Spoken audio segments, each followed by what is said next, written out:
Rule 2.13 gave the Commissioner of Health the unbridled power to pick and choose which New Yorkers she could lock up.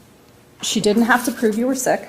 She didn't have to prove you were exposed to a communicable disease. She didn't have to prove you were a health threat. She could issue an isolation or quarantine order at whim. With the force of police, they could have removed you from your home and put you into a detention center, a facility, whatever you'd like to call it. There was no age restriction. So they could have done this to you, but they also could have done this to your child or your grandchild or your elderly parent. Does the Department of Health have to follow New York state law when they want to remove someone from society who is a public health threat? The answer to that overwhelmingly clear question is yes, of course the Department of Health has to follow law. If they don't have to follow the law, then what's the point of having the New York State Legislature?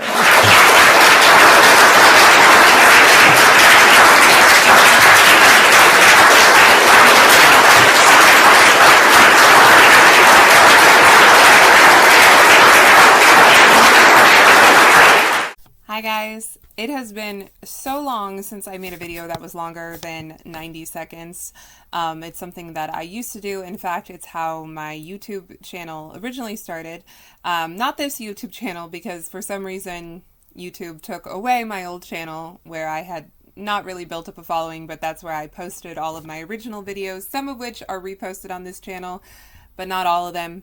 I had originally started back in 2021, just kind of talking about my questioning about COVID and BLM and wondering, am I still a Democrat? Am I still part of this whole liberal thing that I've been a part of my whole life? So that's how the videos, or this channel, originally started, was with longer videos. I would research a lot, usually about COVID, sometimes about BLM, and just present the information to you. But as you can see, maybe you can see, you can see, I am sort of cramped on space where I'm at. And I'm also not working with, top of the line equipment, which is fine. I keep saying I'm going to fix that. I'm going to get something else. I'm going to do something else.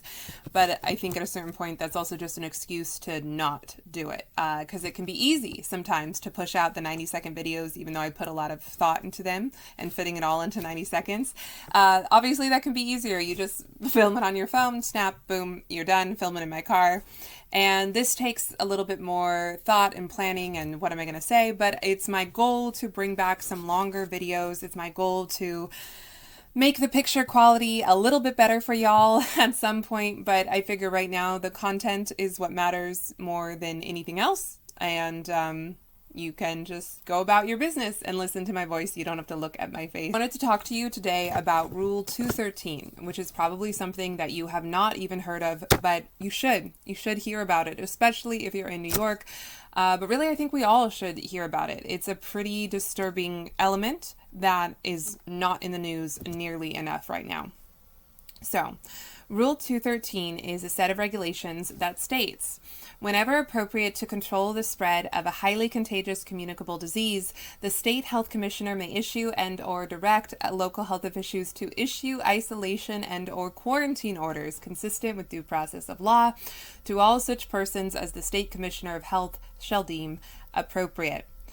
So basically, this is a set of regulations that was initially put in place by the Cuomo administration that would allow the New York State Health Department to coordinate with local health authorities to mandate isolation and quarantine, even outside of your own home, for individuals who've been exposed to communicable diseases, even if there's no proof of infection. So again, mandated involuntary isolation and quarantine, even if there's no proof you've been infected, and even, mandated quarantine isolation outside of your home. And so this is for, also worth noting, any highly contagious disease, not necessarily just COVID.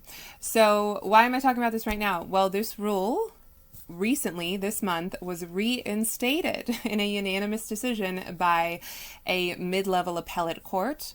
So in July of last year, a judge, acting Supreme Court Judge Robert Plotz, I hope I'm saying that right, P-L-O-E-T-Z, all the sources I use for this video will be linked down below. He had ruled that this Rule 213, it was unconstitutional. It violated separation of powers because the New York State Legislature did not put this Rule 213 into place. It was actually the administration of then Governor Andrew Cuomo. So this judge ruled it's a violation of separation of powers between two branches of government. And this judge said, quote, involuntary detention is a severe deprivation of individual liberty, far more egregious than any other health safety measures, such as requiring mask wearing at certain venues. And boy, is he right. Boy, is it a deprivation of personal individual liberty. And he also discussed the due process protections because if you'll recall, as I was reading that at the beginning of the video, it does mention due process, and that's good, right? Well, here's what the judge who overruled this had to say about that.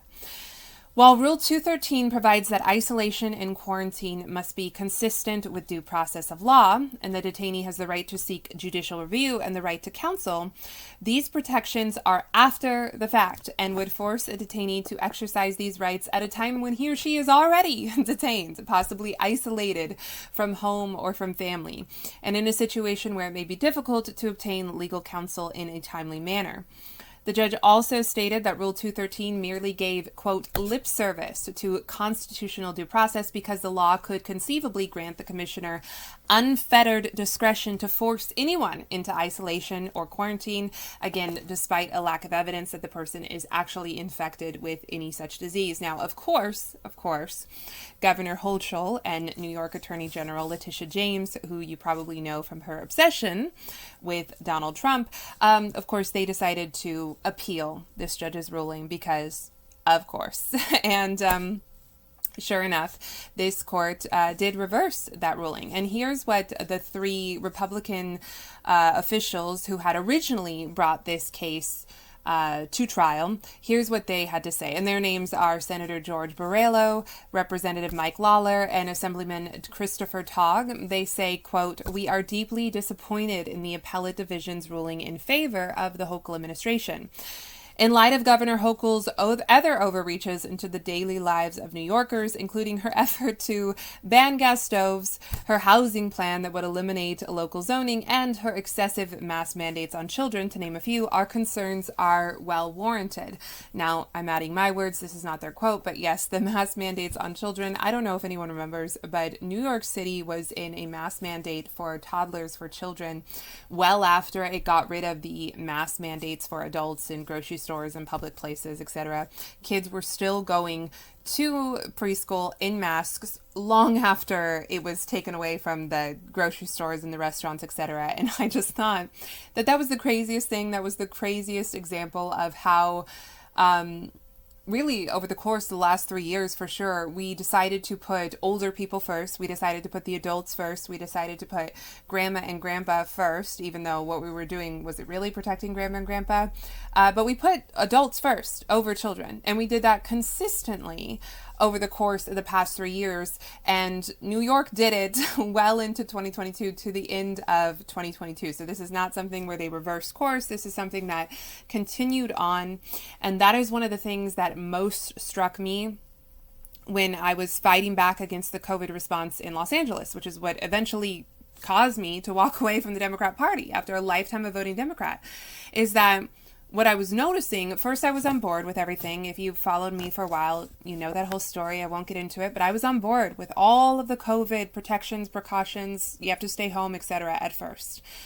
But what I started noticing, even as a lay person, even as a non-scientist, a non-doctor, I understand, but what I started noticing is that I would read articles in the New York Times, wherever, about how, oh, this probably doesn't spread outside. Oh, you're probably safe outside. Oh, it probably doesn't spread on surfaces, et cetera, et cetera. And yet everywhere I looked, we were not reevaluating our response. As we got more information, we weren't reopening parks. We weren't taking the caution tape off of the jungle gyms. We weren't taking down the plastic dividers. We weren't taking down the weird arrows on the grocery store floor. We were just continuing with what we had put in place in the first initial 2 weeks, and we did not reevaluate as new information came. And that lasted well into 2022 in New York and in Los Angeles. Los Angeles was in an indoor mask mandate through March 2022 for a full 2 years. nonstop, no stopping whatsoever. We had an indoor mask mandate, and it didn't matter. It didn't matter what kind of mask you wore. No one was stopping you at the door to hand you an N95. I'm not saying that's what I would have wanted, but as we got more information, no one was saying, hey, you can't wear a bandana. Hey, you can't wear a scarf. Hey, you can't wear the cloth mask that you sewed at home on your sewing machine or by hand. You have to wear something else. That wasn't happening, even as we got new information. So that was one of the things that drove me crazy. Sorry, that was tangential, but New York is absolutely insane. Insane to have children in masks well after adults are out. That is absolutely just butt backwards, okay? They go on to say, the court did not address the merits of the case which were outlined by Judge Plotz in his original decision. Instead, they shamefully reversed and dismissed the case on a technicality, claiming that we, the petitioners, somehow lack standing to bring the case in the first place. So this mid-level appellate court, which is called the Fourth Judicial Department, they found that allegedly these GOP officials and the organization did not sufficiently establish why they were so severely harmed, and that the trial court failed to adequately rule on the merits of whether the petitioners had a right to bring the case, again, in the first place. And they pointed to this landmark state court of appeals decision on a separation of powers. This case is called Silver v. Pataki. It's a 2001 case on budget powers between the assembly and the governor. And to establish the right to bring a case, legislatures, they generally fall into one of three categories: lost political battles, nullification of votes, and usurpation of power. This is according to that Silver v. Pataki case.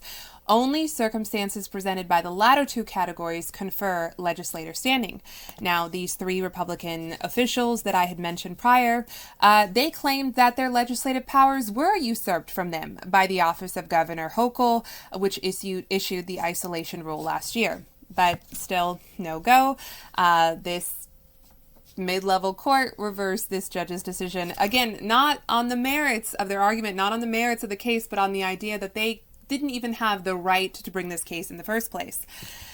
And these three Republican officials, they said that the ruling not only paved the way for Hochul and her Department of Health to reissue this rule, it has set a precedent to preclude citizens from rightfully challenging government overreach in court. And they've effectively unconstitutionally empowered the executive branch to overreach into policymaking, which is a decision that could open the door to further abuses of power, end quote. So this is something I think more people need to be aware of. I would be kind of frightened if I lived in New York, honestly. I'm a little frightened that I live in California, in LA County of all places. And of course, New York was in a state of emergency, again, well into 2022, almost to the end of 2022. People claim that Hochul only lifted the state of emergency because she was about to go in for an election. And yeah, you know, this woman, I don't think this woman is on our side. And here's a little bit to remind you of that. Thank you, God. Thank you. And I wear my vaccinated necklace all the time to say, I'm vaccinated. All of you. Yes, I know you're vaccinated. You're the smart ones. But you know there's people out there who aren't listening to God and what God wants. You know this. You know who they are. I need you to be my apostles. I need you to go out and talk about it and say, we owe this to each other. We love each other. Jesus taught us to love one another. And how do you show that love?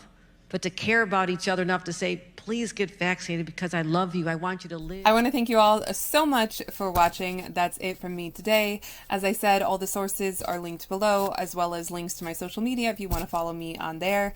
And I hope that you stick with me. It's been a long time in the making, and I'm looking forward to expanding on my content and expanding on the length of my content and expanding on the quantity and quality of my content, including the quality of the audio and video. But we're making do with what we have right now, and I hope to see you all back. I really appreciate everyone's support. This year has been awesome in terms of growth on spreading my message and spreading my reach. It's really been a fantastic year for that. So thank you so much.